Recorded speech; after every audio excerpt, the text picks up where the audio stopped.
Chapter 42. I led the way toward what I hope is the center of this universe. The patch of sky grew more varied over our heads, and patches of different environments grew more numerous. Soon we were running toward a place only half Earth, with a half divided between general Andalite countryside and harsh jerk lands.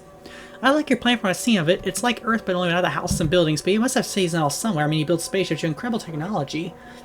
Long ago we had cities, I explained, but we were free roaming herd animals to begin with. I mean, that's how we evolved. Millions of years ago, Andalites moved in vast herds and split into smaller ones at different times of the year. Then gradually got used to forming smaller ones. Families. Each family made its own scoop, and we held our own grazing lands. All this Andalite environment you see is part of my family's grazing land. Making the patch of Yurka's territory skirted around a blackened vegetation and sluggish pools. On the other side was a wide band of Andalite land we walked through. Once we evolved to form families, going to study science and nature, and again over millions of years we learned to build things, you know, weapons and vehicles that fly over the land. Communicators were staying the reach of thought speak, scoops came larger, families joined with other families, building grew. Soon we had 1,000 Andalites all crammed together enough grazing space, we were learning space travel at the same time. But we weren't happy. We knew something was wrong. We broke down our cities, divided the land back to life into simple family scoops. We kept building spaceships, so we did in just little bits and pieces here and there, spread out for tens of thousands of scoops. My own family does some of that. We design heat transfer components for fighters. Another family builds the pieces from our designs. Another family transports pieces to the spaceship. I guess the three spreads is like close we come to what you call a city now. We're very different, aren't we, Lauren said. She sounds sad. In some ways, but not in others. When all of a sudden you go back to your plan, I go back to mine. You'll erase my memory of this. I'll start by an idea. Lauren, we no longer have a Jahar or any ship. I can't erase your memories of that technology. But if you could, you would? I hadn't thought of that, but suddenly I realized the truth. It shocked me. No, I wouldn't. Why not? Because I don't think after all it's happened I can stand to be the only person alive who knew the truth. I don't think I can stand having you forget me, Lauren. She nodded and smiled. I care about you too, Evangor. I care a lot. I was puzzled. Had I said I cared about her? No, not in those words, but I did. I did care about this alien who no longer seems so alien. We'd be able to move fast if you climb my back as you did before, I suggested. I guess we would. She climbed my back and I set off on a run. I was confident I knew the pattern of this universe now, and I was fairly sure we could find a time to the very center of the swirl, and we'd find Visit 32. But what we find in Visit 2 is solved the puzzle before we did.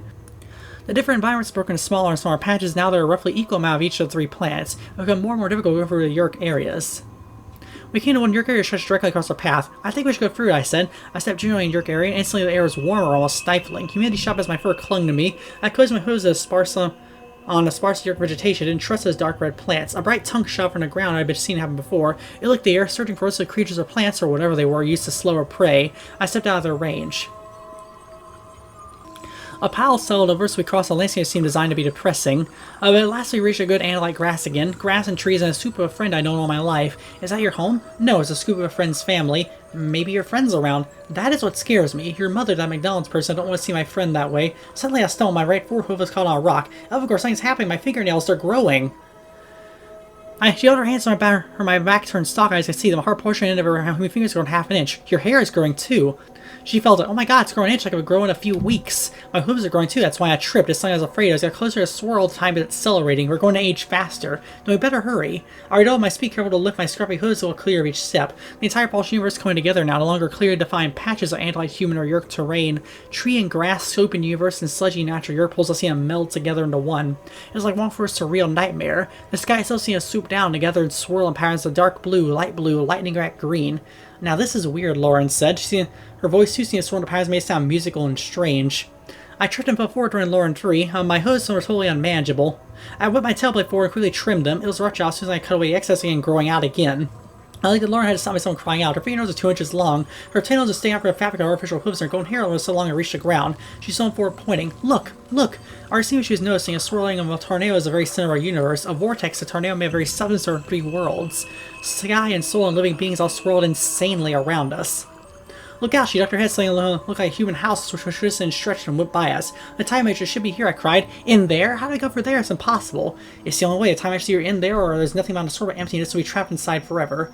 Nice choice, said. By the way, that was sarcasm too. Yes, I'm beginning to recognize it, I said. We have to close our eyes, lock out everything you see or think you see, and dive in. Take my hand, Elfangor. I did. And together we pushed forward in that vortex made of the very substance of time and space. A swirl of raw space-time. Chapter 43. I knew what I would find inside that awesome swirl, but then again, I had long ago given up thinking I knew what would happen next. Everything been a surprise since that day not long ago when Arbor and I called to see Captain the Bridge of the Star Sword. Laura and I pushed forward. There was a feeling resistance of a strong wind was holding us back, but at the same time, those resistance could be overcome. The wind stopped in its head, and instead we were drawn forward, down to the vortex. Everything swirled and swam to me. Vision was wild and distorted, filled in insane colors and bits and pieces of floating, oddly shaped matter. Trees and buildings and creatures seemed some solid, but simply blew through us like they were ghosts, or we were ghosts. And then we are through. And it's at the swirling stop. We were staying in a flat, featureless area no larger than more than 100 feet across. There was no vegetation, there was no detail. The sky was blanked out by a swirl that raged rubbing around us. The eye of the hurricane, Lauren whispered. I understand what she said, but I understood what we both felt. We penetrated a storm of twisted time and space. And from there, staying alone, pristine as a time matrix, a simple off-white sphere had the power to create this eerie universe from our own imperfect thoughts. We did it. The time matrix, it is here. Now what do we do? Look at my hair, my fingers, distortion's always strong here close like this. Yes, well, we find once we contact and get out of here. When the swirl, we saw a head emerge, pressing forward an empty field. Andalite head. It's him! The visitor jerked in shock and amazement seeing the two of us here. What? The Andalite child and his pet still alive? Yes, still alive, I said. The four Mortons wheeled away from the vortex, came panting beside visitor. The Earth looked around as if searching for a weapon. I stared at the time when she came her sock eyes on me. Elfangor had Lauren moan. I saw in stock I tore and almost cried out. Her hair so long it piled on the ground. Her toenails nearly stand a foot for the fabric of her hooves. Her hands like hideous claws. Stand perfectly still. Hold your hands and don't move them. With four quick tail swipes, I cut through most of the finger and toenail away. I think I got my main eyes on the visitor. She's watching me closely, sized me up. I suppose we'll have to agree to work together again, he said. The same thing would happen. Another compromised universe, but no better than this one. Only this time we'd all be careful to bring allies and weapons to our memory. The visitor shrugged. At least then we'd have a fair fight. He doesn't want to fight you one-on-one, Lauren said. He'd rather have a host of allies and weapons, I agreed. But Lauren shook her head, which caused a rip over a massive pile of golden hair. It's more than that. He's afraid to fight you one-on-one. I saw it in his face.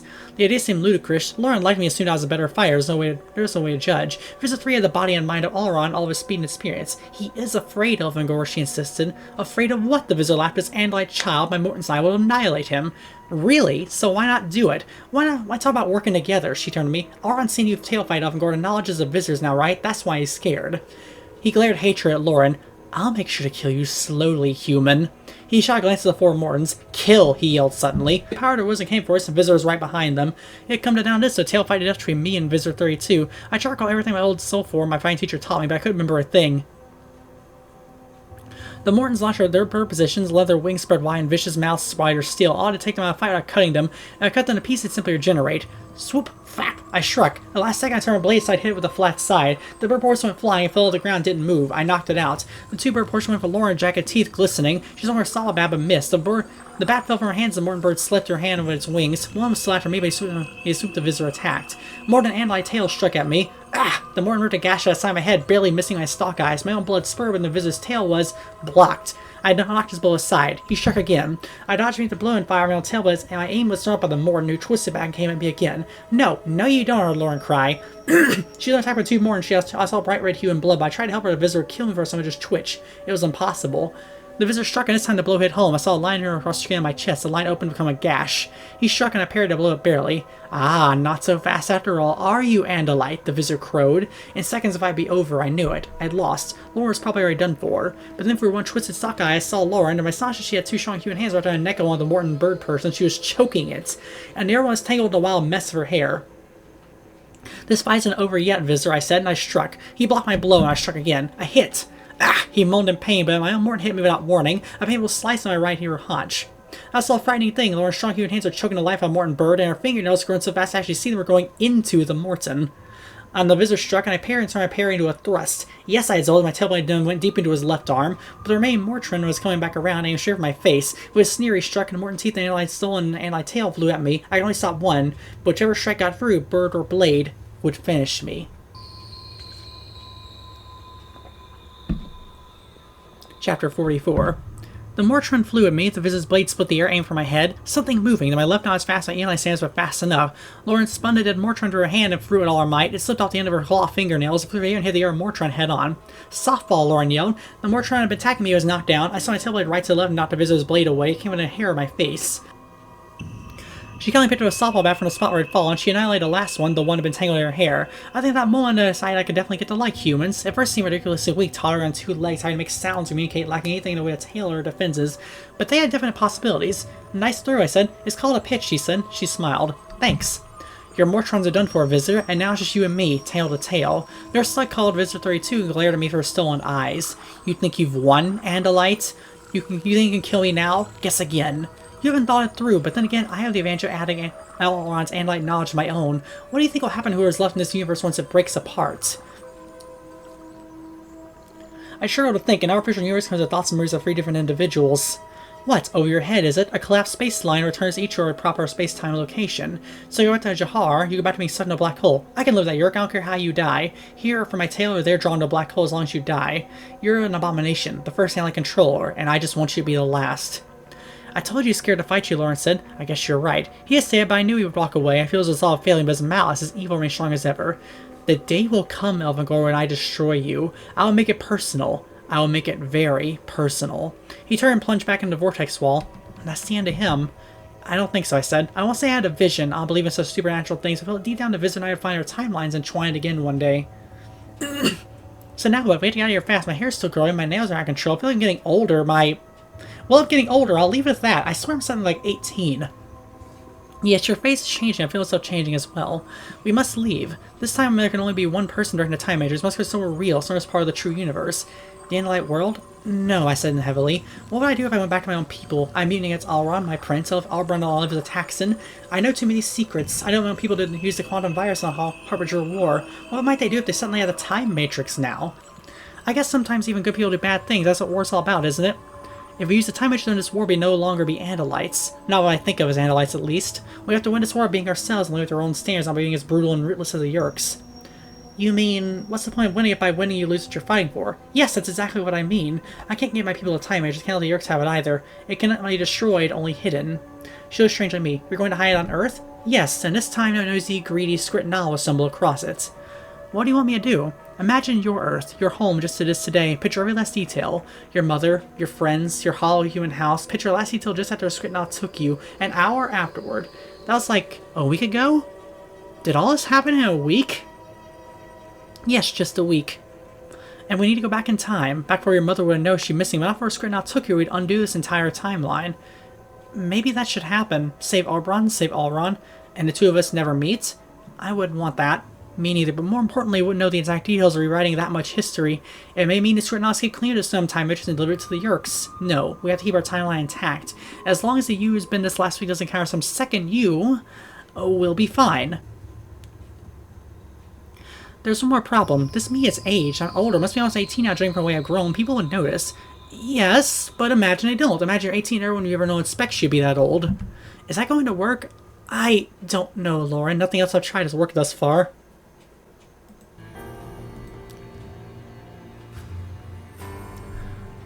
She smiled with her human mouth. Now take care of driving the time matrix. Let's go. She placed her hands against the time matrix and closed her eyes. The swirl tightened around us. I saw images flash by. Images of a planet I never visited but already knew and cared for. And then we were a million light years away in 1 week. Chapter 45. 3 years later. I ran away from the Great War of Yeerk against Andalites. I ran away and hid in a planet called Earth. I buried a time matrix in a patch of woods. I performed a formless maneuver, a mixing of different DNA for a single morph. I found ways to come in contact with humans and absorb different DNA patterns, so I had enough I morphed a human for the first time. And for the last. I was done with the fight. I'd done all I could and made a mess of things. My people would be better off without me, and there's no way to hide over the long term. I had to become human, and stay human. I attended a human college. I majored in physics. It was hard. Hard to pretend not to know the answers instantly. I'd written and struggled with equations on perfectly since childhood. It was hard being a human. I missed my stalk eyes. I missed my tail terribly, but I didn't want to fight anymore. I was done with the war, sick to death of it. Besides, there are good things about it. The human sense of taste is wonderful, almost overpowering. And then there's Lauren. She recreated her own life to deal with the fact that she aged several years. She went back to a mother who never knew she left. Back to friends who only expected her to be the age she now was. The power of time matrix is awesome. I've seen what it could do. I was more convinced than ever it should not be given to either side of a terrible, bloody war. Desperate people do desperate, evil things. I finished college at an accelerated rate. Not surprised I was a century or two ahead of all the professors. I began graduate school, but I was bored there as well. I had a job writing software primitive human computers. It was the 1980s on Earth, and humans began to understand computers. I met a lot of humans who work in the computer field. My human friend Bill used to come over to my room when we had to exchange ideas. It's hard for me to simplify my knowledge enough for him to follow. Everything had to be explained in simple human terms like window to explain a childishly simple concept. And my human friend Steve thought it was a huge break to use symbolic icons and small, simple pointer rather than a lot of complex language. One day I had a terrible shock. I saw Chapman at the college, and I was at Lauren at the time. Chapman didn't recognize her, he didn't know her at all. It made no sense, so we left Chapman back in Jahar towing toward a black hole. He should have been swallowed by a black hole, crushed and annihilated. Lauren texted him one day and said, "Hello Chapman, heard from your old friend Visitor 32 lately?" He stared like she was confused. This Chapman recalled nothing, his memory had been erased. I tried to put it in my mind, so I thought Chapman had a twin or some unknown physic of black holes, but it lagged at me. For now I felt a sense I was being watched, and wondering if the power had been written in Chapman's memory to make itself known. The most important thing I did as a human was marry Lauren. We come to carry each other on our adventure, and when she was ready by human standards, I married her. Yes, Bill and Steve, exactly. And I really thought I'd left everything behind me.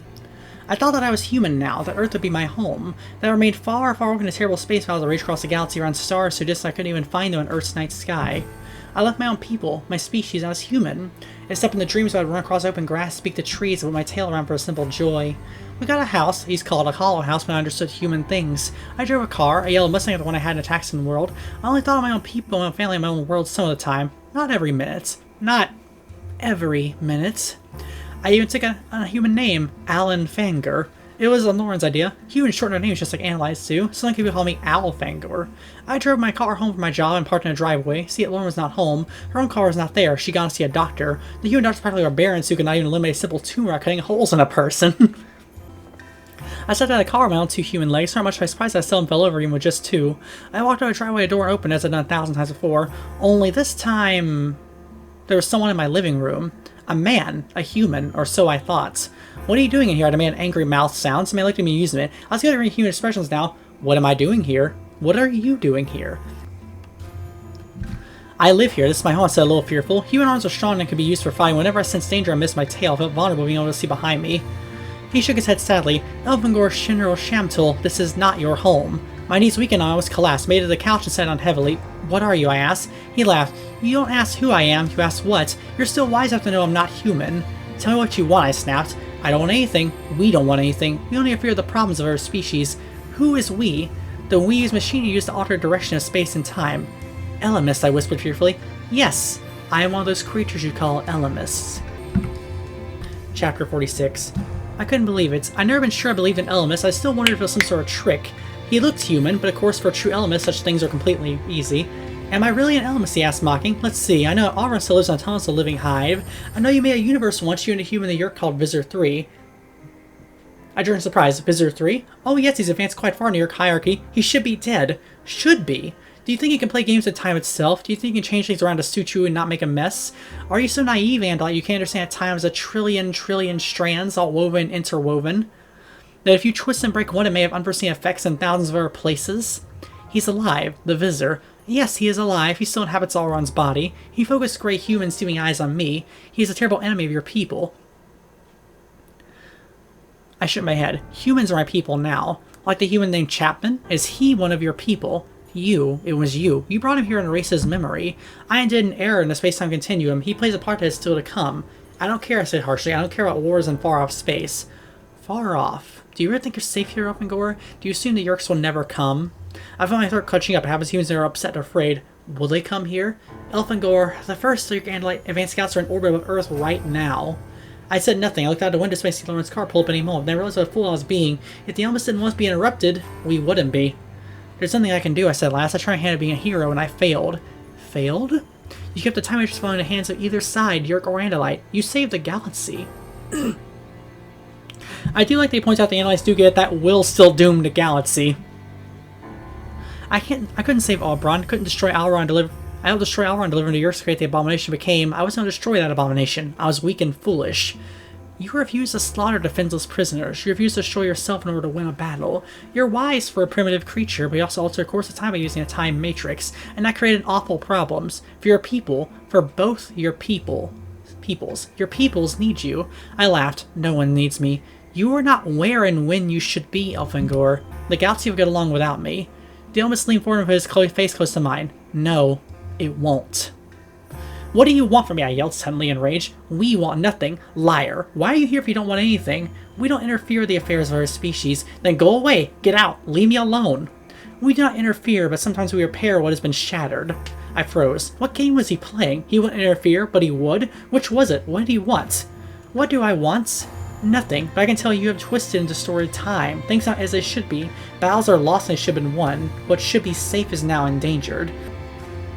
I can't go back, I plead. I'm not an Andalite anymore. I'm human. I have a wife. I have a place here. All a product of your meddling, the Ellimist said. The human girl alone is meant to marry a human. You're meant to be a warrior, a great hero for your people, a mentor and guide to your brother. I have a brother? He was born? I knew my family was preparing. In this broken timeline, no. But you should. He has a job to do, and so does another human you don't even know exists. Elfangor, without you, your people, both will be slaves to Yerks. I jump back to my feet. You're lying, manipulating me, using me. We don't use anyone. We don't interfere. But if you ask me to fix a mistake you made, to repair the timeline so you return to your destiny, that and that alone I can do. I wanted to hit him. I wanted to throw up. I hated the galaxy and everything in it. There is a battle, Elfangor, a turning point. Visifree is there, and you are supposed to be there. Right now.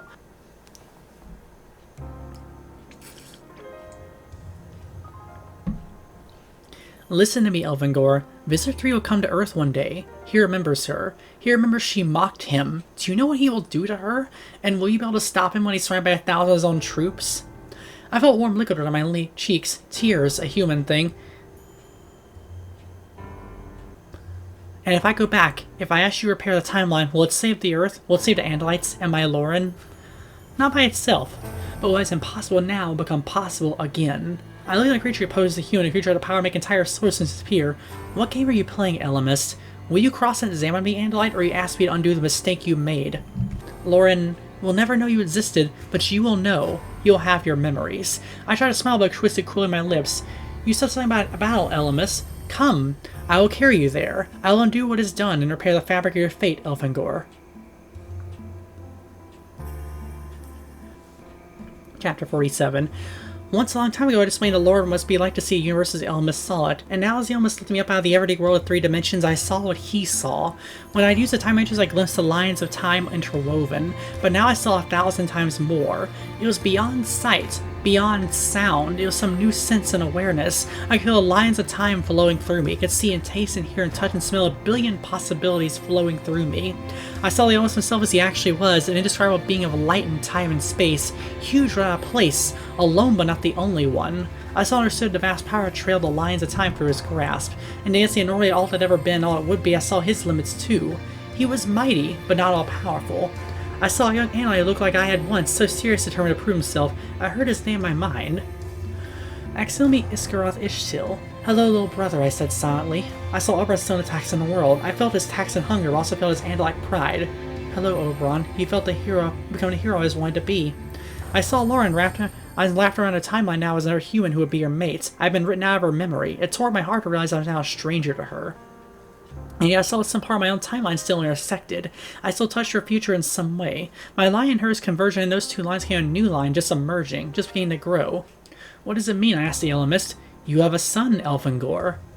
In a flash I saw truth and why she had gone to see her doctor. She would have come home and tell me, we had a child. No, you can't take me away. I have a son, I cried. That changes everything. Don't take me away. You are away, Elfangor Shinral Shamtul. What was broken has been repaired. You are where you must be. The child will be raised the son of another. But my son, what will happen to him? Will he still exist?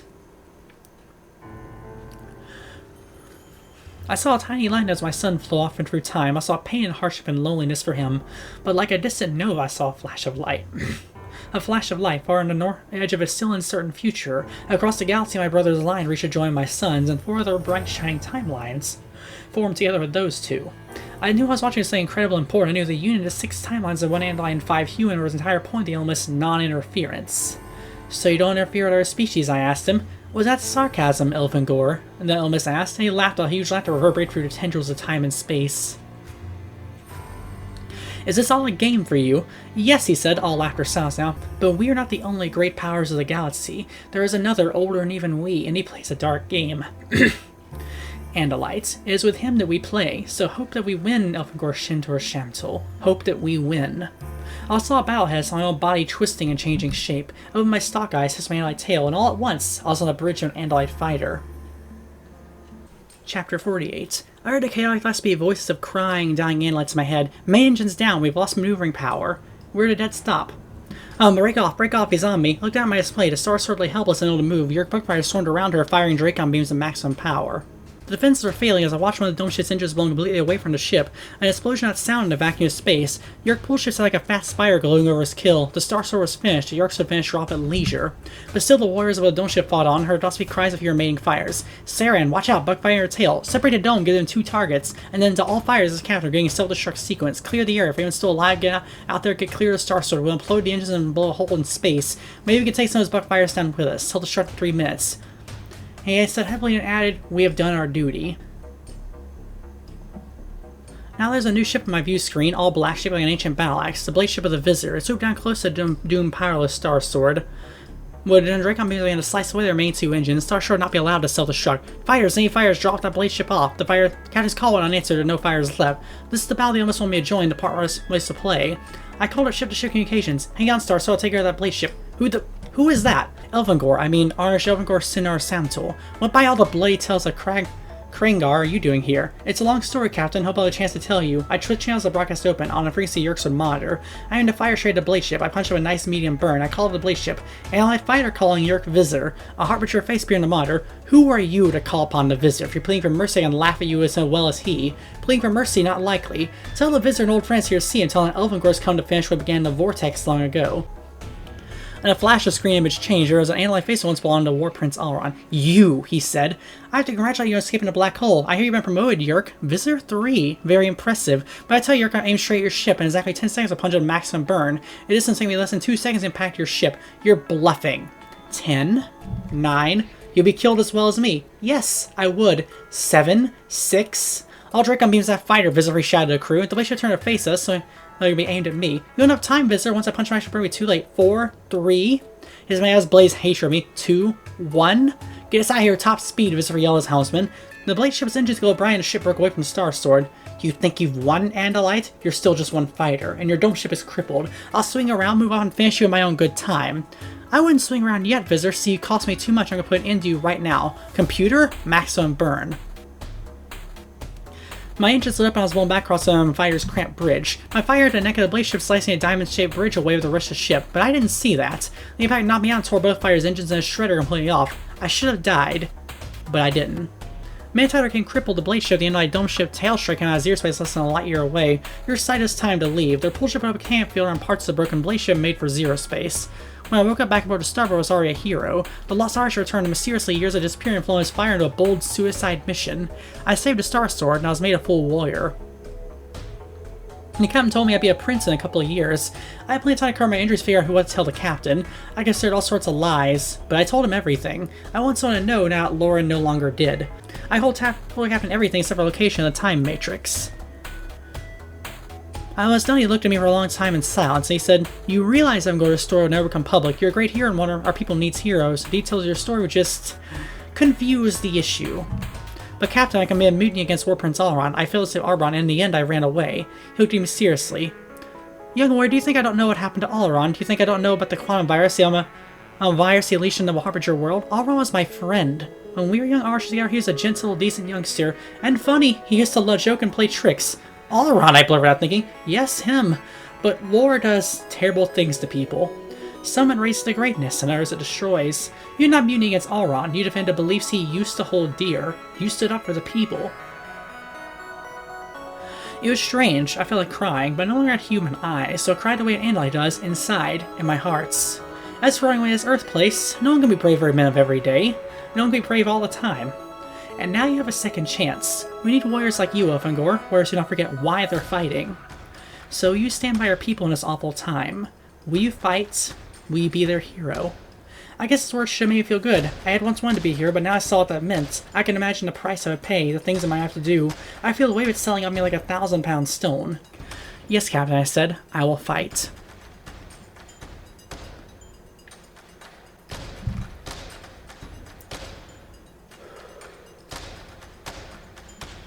Yeah, me a little bit too.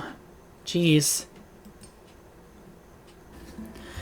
Chapter 49. It was many years before I saw Earth again. I fought more battles than I could count. I'd won, I'd lost. The war to Yerk dragged on, and each side able to destroy the other. Only sometimes that's just the way it had to be if the elements and their unnamed opponents were interfering to keep the war going forever. Who knows? As zero space ripped open between planet Earth and the busy centers of the galaxy, it happens sometimes. It means Earth, rather than being days away, is now months away. Maybe it's a coincidence. Maybe we use those great powers playing a game with threads of space and time. But finally, we did return. We went to Earth before we got evidence of what I already knew. The Yeerks that are targeted Earth. We went in a brilliant, brand new dome ship called the Galaxy Tree.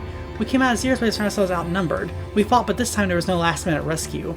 The dome was separated from the ship and plunged Earth's sea. My brother, so many Irish as I had been, was aboard. And I, desperate enough to break my vows, took my damaged fight on Earth to the link place where I'd long ago hidden a time matrix. By the time I landed, I was too weak my injuries to even think about fighting it. It was buried in the concrete foundation of a half-finished building, but once in a peaceful forest and a construction site. As I lay there dying, knowing Visitor would pursue me, knowing that this time at long last he would win over me. And that's when 5 human children, no older than Lauren had been when I first met her, came by. 3 boys and 2 girls, scared at the sight of me, not so scared they ran. One seemed drawn to me. When I saw his face, I knew why. You can only be Lauren's son. My son. Hello, the one called Tobias said to me. I broke her Andalite law and gave them the power to morph. I knew what human children can do. The Yeerks came and told them to hide. And I told them to hide, but the Tobias stayed behind me for a few moments, alone. Your mother. Tell me about your mother, Tobias. Your family. He was surprised, troubled. She disappeared when I was little. I don't know what happened. I guess she died. People say she just left because she was messed up. People said she never got over my father. I don't know, but I know she had to be dead because she never just left me no matter what. Or maybe that's just what I told myself. I don't exactly have a family. There's a fresh stab of pain in my heart. But I knew all was not lost. Go to your friends, Tobias. They're your family now. That's when I knew there was still hope for my adopted people, the humans of Earth. My son had survived. He was strong in ways I didn't suspect. Even he didn't suspect. He would change the course of history. And as I lie there now, seconds from death, clutched in the power of Misery's monstrous morph, I see clearly what I only guessed at before. I remember seeing a timeline curled away from Lauren and me. I read the burst of lions that joined with 4 of the human lions and allowed my own little brother. Tobias was that lion, joining these other steel powers to make Misery tremble. I, Elfengor Shernal Shamtul, commit transmit all my last thoughts and memories to be sent through space to my people. Now I end my life. My heroic Delest is done. I go in peace to my death. And I leave as my last legacy a single word for all free peoples of the galaxy. Hope.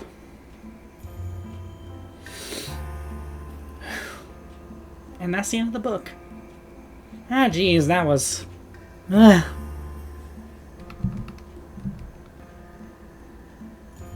am really tired after that, thank you. Jeez.